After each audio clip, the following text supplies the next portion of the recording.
can't say it is only athletes, but the whole world.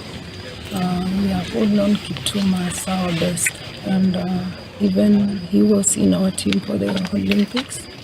So we are just in this world as we are nothing. I can just say pole to everyone, pole to the family.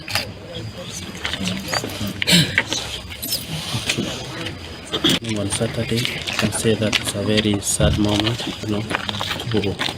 to our country, and it's a sad thing. So I want to say that to the athletes, may God be with us at this sad moment. And I don't have much to say. It's a shocking news to us, and also to the athletics fraternity. So I don't have much to say. Nasema kwamba ni siku ya huzuni sana ambayo tumekuwa na mshtuko sana kwa sababu ya yale yametendeka. Nafikiri nilipopigiwa simu sikuamini ya kwamba imefanyika, hata tukafika hapa na tumekuja kujionea ya kwamba Kevin na coach alituacha, ambaye ni huzuni sana. So ningependa pia kusema pole kwa familia, kwa watembeaji wenzangu na pia the country at large. Wacha Mungu atuhurumie na tupengo kwa wakati wa huzuni. Asante.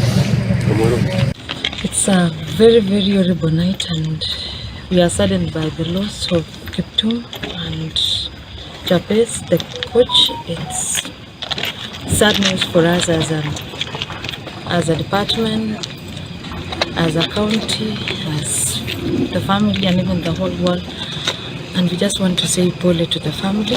We know Kiptum has did his part, and he was yet even to enjoy what he had worked hard for. We looked forward for him to see him run during the Olympics. I don't know what we will be looking forward for.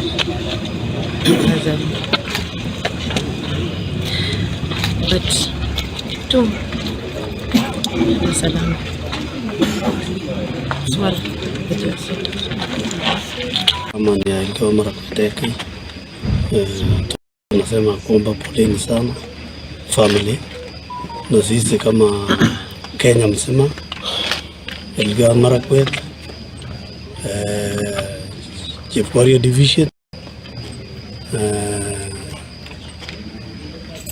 Kapkendar Sublocation na Chief Sam pale Kiptum anatoka. Tulikuwa hata sijui nitasema nini, lakini wacha Mungu tu, kama tumefanya makosa Mungu asamehe sisi, sababu Kiptum pale angeenda Mungu peke yake angejua. Lakini tunasema pole sana kwa familia pamoja na watu ya Kenya mzima. Mimi nasema